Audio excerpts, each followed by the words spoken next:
Muy buenas noches, esto es La Repregunta, Noticias a Fondo, y yo soy Luciana Vázquez. En 2019, de los 23.000 estudiantes que presentaron una solicitud para ingresar a la Universidad de Oxford, apenas entró el 14,5%, unos 3.300 alumnos. En las carreras de posgrado, una maestría o un doctorado, hubo algo más de suerte. Para el año lectivo 2017-2018 ingresó el 21% de los alumnos que se habían postulado. En ese nivel la competencia fue más dura en las carreras vinculadas con la investigación en matemática, en física y en las ciencias naturales. De 3.649 estudiantes que buscaban hacer su máster o posgrado, solo fueron aceptados 694, es decir, el 19%. Los que querían hacer posgrados en investigación en ciencias médicas fueron 1.710, pero la Universidad de Oxford admitió al 20%. Hay otro dato que termina de dejar bien en claro el grado de exigencia cognitiva, es decir, educativa y académica, que representa para chicos y chicas salidos, por ejemplo, de la secundaria, la aventura para aplicar para la Universidad de Oxford e ingresar. Es decir, el modo en que pesa sin tapujos una meritocracia cognitiva certificada en exámenes arduos y calificaciones de excelencia, siempre esquivas para la mayoría. El dato es este, escúchenlo bien, pues es muy interesante. Entre los alumnos que solicitaron ser aceptados, entre todos los que cumplieron esperanzados con los requisitos que Oxford exige, solo el 16,6% tenía las notas más altas posibles, una triple A con estrellas. Es un sistema, particular que se usa en Gran Bretaña. Es una A, 3A, cada una con una estrellita. Quiere decir distintas cosas, pero lo importante es que es la máxima calificación posible. 16% entre los que se inscribieron para querer entrar, pero todavía no habían sido aceptados. Pero, y aquí lo significativo, entre los estudiantes que finalmente pasaron el filtro de selección y fueron aceptados, casi el 40% tenía esa nota. ¿Qué quiere decir esto? Oxford se nutrió sobre todo del pequeño grupo selecto de estudiantes con la máxima cantidad de A con estrellas académicas.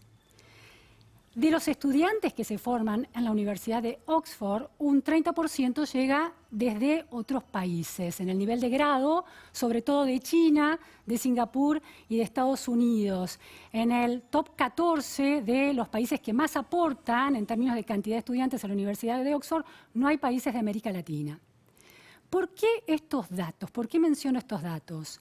Bueno, porque el anuncio sobre la vacuna contra el coronavirus que está desarrollando la Universidad de Oxford en alianza con la farmacéutica británico-sueca AstraZeneca y la participación de empresas privadas en Argentina y en México para su producción y distribución, repone con contundencia un tema que genera gran polémica en Argentina. El lugar o el no lugar que el debate público le asigna a la meritocracia a la hora de consolidar una senda de desarrollo. La meritocracia genera odios y amores en Argentina y también sesgos. Veamos. En el origen de la historia que conduce a la participación de la empresa Mab Science, ex Pharma ADN, y que integra el grupo Insud de Hugo Sigman, este empresario que se ha vuelto tema de conversación otra vez en Argentina, hay una historia meritocrática modelo argentino. Se puede rastrear, por ejemplo, en la biografía de uno de los fundadores de Pharma ADN, Esteban Corley, el director de la empresa. Después de una escuela primaria y secundaria en el Colegio San Albano de Lomas de Zamora, Corley ingresó a la UBA en 1975 para estudiar biología molecular. Eran años de filtros a la hora de ingresar a las universidades públicas, en este caso a la Facultad de Ciencias Exactas y Naturales. Nos detenemos en este punto. Corley, según relata, no recuerda exactamente su promedio, pero no fue un promedio descollante, sobre todo en una universidad y una facultad altamente exigente. Lo que sí tiene claro Corley es que una vez que terminó allí, entró después de un tremendo, es el adjetivo que usa para describir esto, curso de ingreso en la Fundación Campomar, muy vinculada con el Premio Nobel de Química Federico Leloir, ¿no? Estuvo al frente de esa fundación que después fue la Fundación Leloir. un tremendo curso de ingreso del que participaban unos 20 estudiantes recién recibidos. Bueno, Corley fue de 2 de los que ingresó. También aplicó al CONICET, es decir, se postuló a una beca en el CONICET y finalmente la obtuvo. Pero estaba interesado por cuestiones más aplicadas, no sentía que el mundo de lo académico fuera su mundo, de manera que se lanzó al mundo de la vida de la empresa privada vinculada con la biología. El primer trabajo que obtuvo fue a partir de la noticia que un amigo le llevó de que una empresa estaba buscando un asistente de investigación. Hizo las entrevistas, no conocía a nadie dentro de la empresa, no tenía ningún contacto y finalmente fue elegido. Hoy en su empresa, la que pertenece al grupo de Hugo Sigman, hay unos 172 universitarios, algunos con doctorados. No se dedican a la investigación y desarrollo, sino a la aplicación de tecnologías que se dan en otros contextos, pero una aplicación muy sofisticada, con enorme valor. Si hay desarrollo de investigación y desarrollo, es para un grupo muy reducido, en realidad lo hace adentro de esta empresa, unas 14 personas, es para mejorar los mecanismos de producción de vacunas, por ejemplo, basadas en tecnología realizadas, desarrolladas en otras instituciones, por ejemplo, en la Universidad de Oxford. Esta historia es muy interesante porque uno puede cortar el debate político, económico y social en la Argentina por este otro debate de meritocracia sí o no. Dos sendas contrapuestas en un camino posible de desarrollo, en la construcción, en el entretejido social que sustenta el cemento de una sociedad. El modelo meritocrático que asume que hay un esfuerzo de algunos y una capacidad agregada cognitiva de algunos, que dando las certificaciones pertinentes pueden ocupar las posiciones relevantes en el mundo económico, en el mundo productivo, en el mundo académico, educativo. Y hay un cuestionamiento a esa idea en el campo de la sociología del conocimiento y de la educación, que dice que la meritocracia, ya por la terminación cracia, está hablando de un gobierno de una élite que no demuestra en realidad tener mayores talentos o hacer mayor esfuerzo, sino que hereda sus posiciones de origen mejor surtidas y privilegiadas. Esa es la manera más crítica de concebir la meritocracia en términos negativos. Esa es una manera de ver desde el campo popular, se concibe de esa manera en la Argentina. Otra manera es ver las diferencias marginales que el esfuerzo personal, no importa de qué nivel se parta, puede hacer para lograr progresar en la vida. No importa si alguien con muy bajos recursos va a lograr un escalón, una posición más baja en términos de empleabilidad o en términos sociales, lo importante es cómo se mide ese esfuerzo. Y otra idea más extrema es la idea de que una equidad y una sociedad equitativa e inclusiva no tiene por qué estar haciendo eje en la meritocracia, porque lo que hay que lograr es que todas las personas estén en posiciones más o menos similares y que las injusticias del origen de cuna no se trasladen a posicionamientos que en definitiva son posicionamientos de privilegio de poder. Ese debate se da en Argentina cada tanto y atraviesa la discusión política y divide, es otra grieta que divide y que puede identificar muy naturalmente al kirchnerismo con una resistencia a la meritocracia y a la oposición al kirchnerismo con una adscripción a la meritocracia.